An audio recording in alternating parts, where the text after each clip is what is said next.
ये है कृष्ण के रणछोड़ बनने की कहानी। भगवान श्री कृष्ण का जन्म कंस का वध कर समस्त पृथ्वी लोक को उसके अत्याचारों से मुक्त कराने हेतु हुआ था।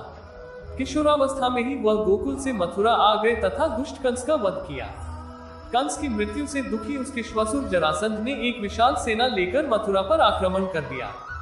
इस आक्रमण में उसके साथ शिशुपाल और काल्यवन जैसे शक्तिशाली राजा भी शामिल थे। जल्दी ही सेना मथुरा जा पहुंची और मथुरा की राजसभा में कृष्ण तथा बलराम को सेना को सौंपने का संदेश भेजा गया। इस युद्ध को टालने तथा मथुरा के निर्दोष नागरिकों को बचाने के लिए कृष्ण ने रातों रात वहां से सैकड़ों किलोमीटर दूर समुद्र में एक नई नगरी द्वारिका का निर्माण करवाया। अपनी माया से उन्होंने समस्त नागरिकों, उनके पशुओं तथा संपत्ति को नींद में ही नई नगरी में पहुंचा दिया।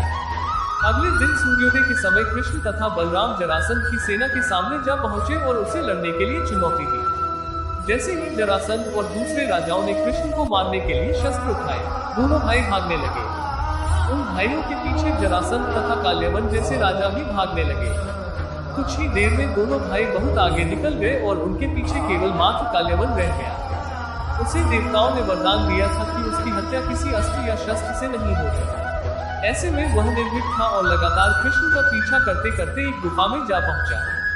गुफा में राजा मुचुकुंद सो रहे थे, जिन्हें इंद्रदेव ने वरदान दिया था कि जो भी उन्हें उठाएगा वो उनके देखते ही जलकर भस्म हो जाएगा। वहां पहुंचकर कृष्ण ने सोए हुए मुचुकुंद पर अपना पीताम्बर डाल दिया और स्वयं छिप गए। काल्यवन भी वहां जा पहुंचा और सोए हुए राजा मुचुकुंद पर पीताम्बर देख उन्हें ही कृष्ण समझ बैठा। उसने मुचुकुंद को उठाने के लिए लात मारी, जिसके कारण उनकी निद्रा खुल गई और उनके देखते ही काल्यवन वहीं पर जलकर भस्म हो गया। तत्पश्चात कृष्ण ने राजा मुचुकुंद को अपने चतुर्मुख स्वरूप में दर्शन दिए और उन्हें मोक्ष पाने का वरदान दिया। वहीं दूसरी ओर जरासंध और बाकी राजा पूरी तरह से खाली मथुरा देखकर वापस लौट गए। युद्ध से भागकर कृष्ण ने रखा देवताओं के वरदान का मान।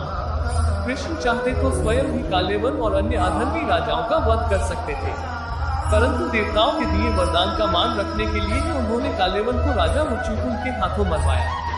इसी तरह बाद में जरासंध का वध पांडु पुत्र भीम के हाथों करवाकर दूसरा का भार कम किया। इस तरह कृष्ण ने दिया दुनिया को उदाहरण। इस कहानी के बाद कृष्ण के नाम के साथ हमेशा के लिए रणछोड़ जोड़ दिया।